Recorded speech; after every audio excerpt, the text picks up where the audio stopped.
So magpasalamat sa kanya dahil kahit anong mangyari, binibigyan niya pa rin ako ng pagkakataon na makabawi. And yun lang guys, medyo nakakalungkot lang. At guys, sa mga nagtatanong pala, kung pinaalis ba ako ni Boss 150 o ako yung kusang umalis. At ang sagot dun guys is, ako po yung kusang umalis dahil tulad ng sinabi ko, kailangan kong makabawi sa kanya and priority ko na alagaan yung girlfriend ko. So yun guys, alam nyo naman na yung nangyari.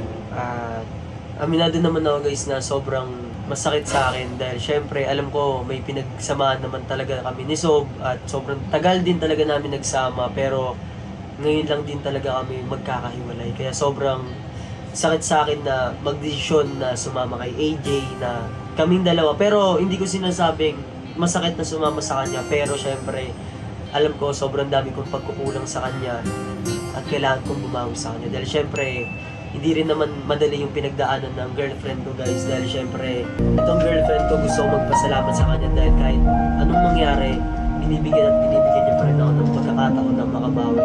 And yun lang guys, medyo nakakalungkot lang. At guys, sa mga nagtatanong pala, kung pinaalis ba ako ni Boss 150 o ako yung kusang umalis. At ang sagot dun guys is, ako po yung kusang umalis dahil tulad ng sinabi ko, kailangan kong makabawi sa kanya and priority ko na alagaan yung girlfriend ko.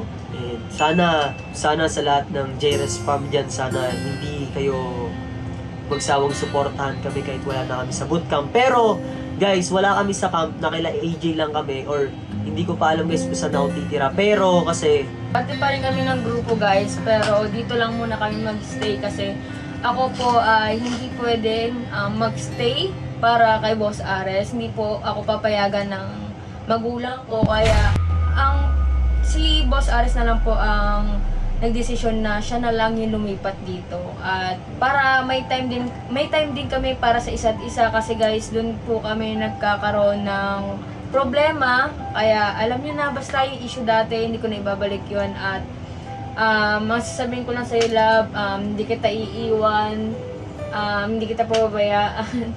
Mga gano'n, ako promise, hindi kita pababayaan kahit tama yung decision mo na bigyan ako ng time. At hindi ka naman mawawala kay Sob 150. Magstay ka lang dito ng saglit lang, hindi naman permanente to. At sana hindi ka na maging malungkot. At syempre yung JRS fam, nandito lang yan sa atin, sumusuporta. At alam ko naman na si Sob 150 ang nagsimula nito, pero syempre itutuloy natin to kahit wala na si Sob 150.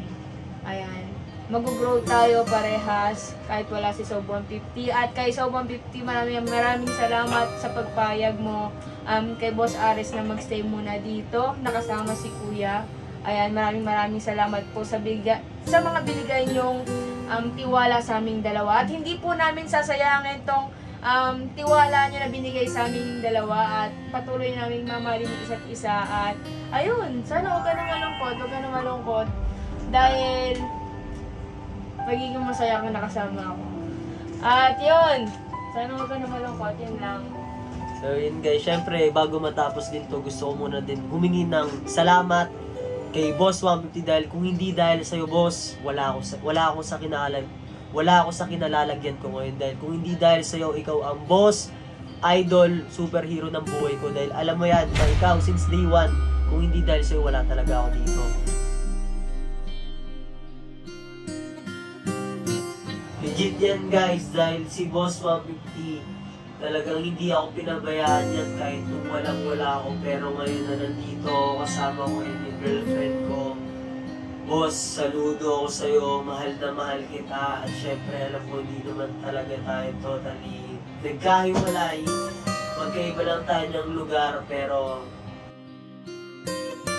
pupunta-puntahan pa rin kita. Ayan. Guys, sa lahat ng JRS fam dyan, guys, sana huwag kayong magsawang suportahan kami.